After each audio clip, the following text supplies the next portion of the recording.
Salve rapaziada, mais um vídeo do canal Nerdeiros. E hoje, meus amigos, estou de volta aqui pra falar pra vocês sobre o filme Bird Box. Estreou hoje na Netflix. Vou trazer pra vocês primeira parte sem spoiler e só pra vocês sentirem a sintonia do filme. Segunda parte sem spoiler, mais um recadinho rapidinho. Lembrando que amanhã estaremos, sábado, dia 15 de julho, no festival Anime Friends, o maior evento da América Latina, fazendo 20 anos aí. Vamos soltar a cobertura completa aqui no canal, então para vocês não perderem, ativa o sininho da notificação quem não for inscrito, quem for inscrito se inscreve no canal e bora lá falar de Bird Box. O que eu tenho para falar de Bird Box Barcelona? Bom, é um filme cujo o roteiro é muito carregado de plot twists, reviravoltas, quebra de paradigma. Logo nas primeiras cenas do filme, eles já colocam você na situação de confusão, porém é tão sutil e tão bem feito que eu acho que funciona pro filme. Aqui a gente acompanha a trama partindo do ponto de vista de Sebastian, né, que é vivido pelo Mário Casas, um cara, eu acho que ele é espanhol, ele tem muitos filmes bons aí, filmes secundários, filmes mais Cs, assim, na própria Netflix, né, vou colocar algum aí na imagem pra vocês. E tem a Georgina Campbell, né, que faz a Claire, que, cara, depois de Black Mirror, cara, essa mina me conquistou de um jeito que todo projeto que ela tá, assim que ela entrou em cena, eu já comecei a torcer pra ela, ela já me ganhou totalmente. Claro, tem também o Patrick Cradle, que é vivido pelo Rafa, né, que tem, não vou dar um spoiler nesse comecinho, e tem também o vilão, que a gente já viu que era vilão, não é spoiler nem nada, que é o Esteban, se eu não me falha a memória.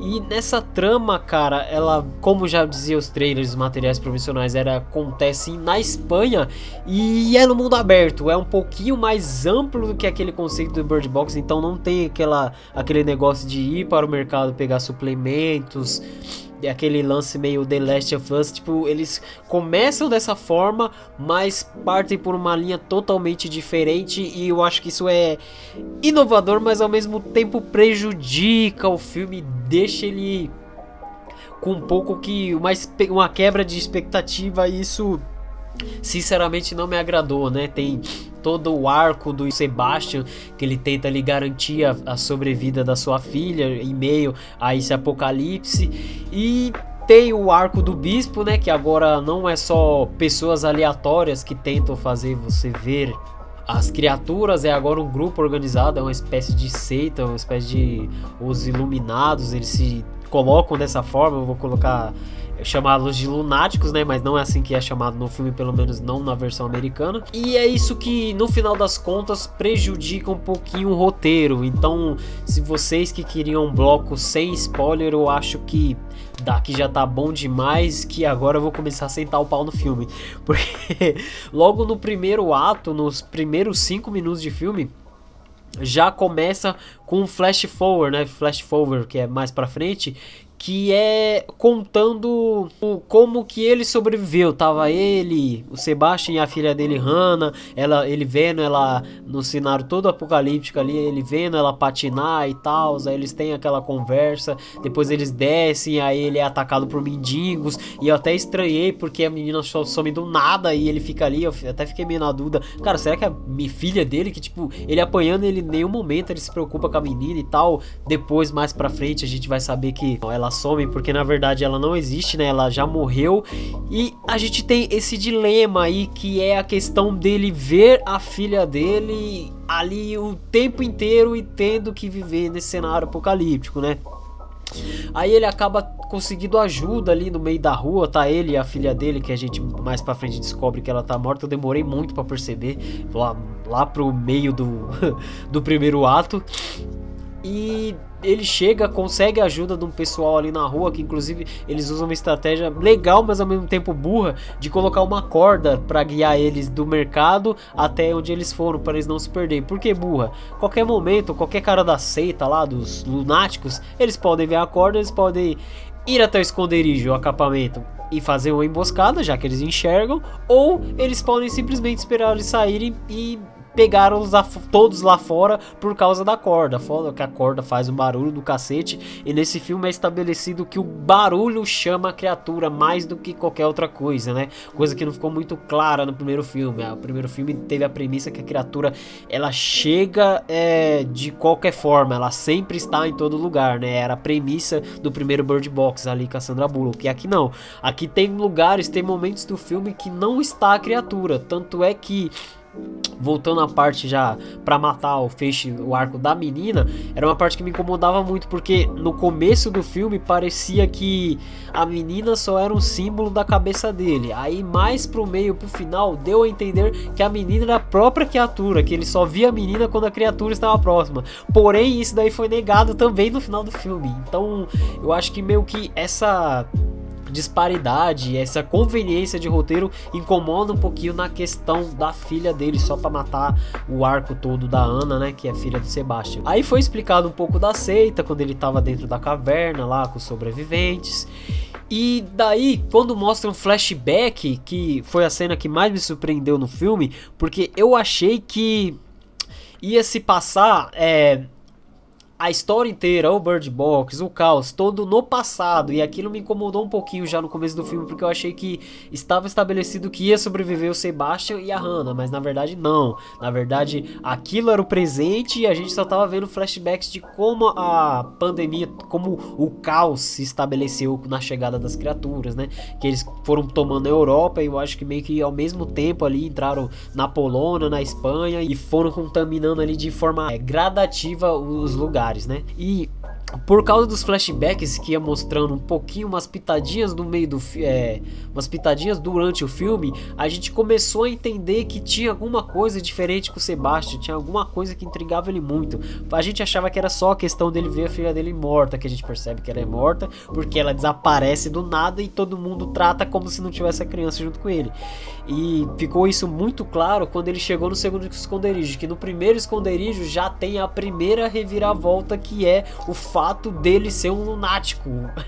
Então a gente ainda no primeiro ato a gente começa a ver o filme da expectativa de um lunático, e eu achei isso do cacete, cara. O fato de toda hora a menina Hannah atormentar a cabeça dele, toda hora induzir ele a fazer aquilo, a visão que ele tinha de quando matava a pessoa, quando a pessoa via a criatura que se matava, se mutilava, ou quando ela morria de alguma forma, subia uma espécie, uma imagem estranha, algo que tipo pra ele era lindo.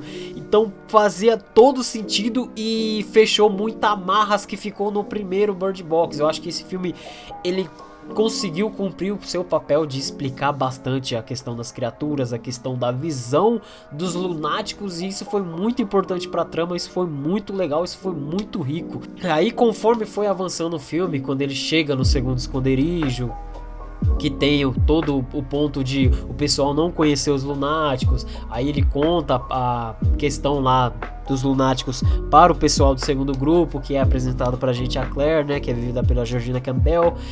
E a gente sente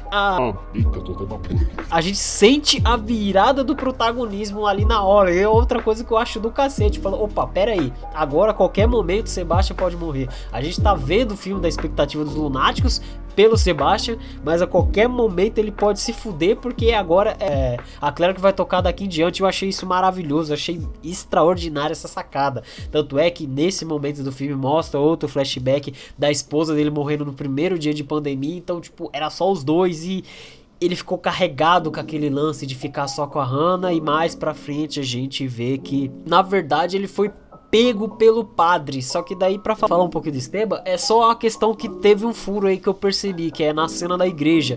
Ele ainda não tinha visto as criaturas e ele já tava alucinado, já tava lunático pra ver aquela porra. Ele já achava que era um milagre. Não ficou muito claro se ele já tinha visto as criaturas ou não, o que não fazia muito sentido se ele já tivesse visto as criaturas, né? Porque seria uma solução tirada da bunda e não ia justificar o porquê que ele deixou o Sebastian sair com a Hannah. Então não fez muito sentido essa cena. E basicamente o que aconteceu o Sebastian perdeu a sua esposa, né? Aí teve um dia que ele foi emboscado pelo pessoal do Esteban, apanhado, subiram lá no teto, fizeram todo um ritual da menina ver primeiro e pular e se jogar na frente dele, que tenta salvar ela do alto do prédio, mas acaba não salvando. Ele vê a criatura e se torna um lunático, né? Só que é engraçado que do meio do segundo ato pro terceiro ato começou a me incomodar essa questão de eles explicarem as criaturas, sabe? Que teve um rapaz lá que, se eu não me engano, é o Otávio. Ele começa a explicar cientificamente que essas criaturas são criaturas quânticas, que fazem mutação, que agem com seus pensamentos, que elas são personalizadas, e eu preferia a questão do primeiro filme, que era algo mais sobrenatural mesmo. A criatura tá aí, foda-se, ela é destrutiva, é onipresente, e é isso mesmo. E isso começa a entrar em conflito com a visão do líder dos lunáticos, né, que é o Padre Esteban, que ele acha que aquilo é o de fato um deus, aquilo é a visão dos anjos, e a gente que é humano, que não é o escolhido, não aguenta ver. Então é por isso que somente os selecionados, que é o Esteban, que é intitulado pastor ali, não é mais padre, virou pastor, e o Sebastian, né, que começou a se questionar em relação a isso. Só que um outro furo é que para ele se questionar é porque envolve uma coisa menos paranormal, envolve uma coisa mais científica, e isso que eu não curti tanto no filme, porque conforme a gente vai avançando nos arcos, ficou muito disso, de o cara conseguir ver a criatura e sobreviver. Ele tem, vamos dizer, é biologicamente sortudo, ele é biologicamente escolhido a não morrer. Então, tipo, vamos dizer, ele tem sorte, porque matar as outras pessoas ou não, fazer as outras pessoas verem ou não, é questão de escolha, entendeu? É questão de você ser induzido pelas vozes, coisas que as pessoas, sem ter visto a criatura, também já eram induzidas a tirar a venda, a pular, sei lá, em algum lugar porque não estão vendo. Então ficou esse negócio meio desconexo, e principalmente o ato final é o que me deixou mais nervoso em relação a esse filme, porque é a solução que deram, que o exército da Espanha já tava ali numa espécie de bunker, organizando tudo, vendo tudo, sabendo de todos os eventos, fazendo testes em animais. E a única coisa legal que teve nisso tudo é a questão da última referência na última cena ali, que é a questão de colocar os animais na caixa, que faz referência direta a Bird Box, que é Pássaro da Caixa. Então, tirando isso, toda essa parte dos militares, da questão de explicar da criatura, que ela se aposta dos sentimentos, que as pessoas com mais traumas, com traumas fortes, tendem a não morrer, né? Tendem a ter esse despertar, entre aspas, e ficou em aberto para uma franquia, e é por isso que eu acho que esse filme foi prejudicado. Fizeram toda uma narrativa, teve esses pontos de virada, de fazer com que a menina estava morta, depois o ponto de virada de fazer com que mudasse o protagonista, depois teve outro ponto de virada de o Sebastian passar a ser bonzinho, e isso acontece no filme, tá? Então, aí pro final você dá uma explicação científica de bunda e falar que isso aqui virou uma franquia. Então, infelizmente, essa visão que eu tenho no final do filme. O saldo dessa vez não foi negativo. Tive uma expectativa enorme por causa do primeiro Bird Box, que é um filme muito mais contido, mas que cumpriu as suas obrigações. Essa teve a missão de ser uma coisa mais expansiva, mais gigantesca, pegar bastante, beber bastante da fonte de The Last of Us. Não se utilizaram, foram por outra linha. E é isso, meus amigos, espero que vocês tenham gostado. Eu fui meio que uma análise, eu nem quis contar muito aqui Frame a Frame, porque eu quero que vocês assistam o filme. Muito obrigado por quem tem ficado no final. Lembrando, amanhã estaremos no Anime Friends, então para vocês não perderem, domingo vai ter vídeo aqui no canal. Ative o sininho da notificação. Muito obrigado por esse vídeo aí, é nóis.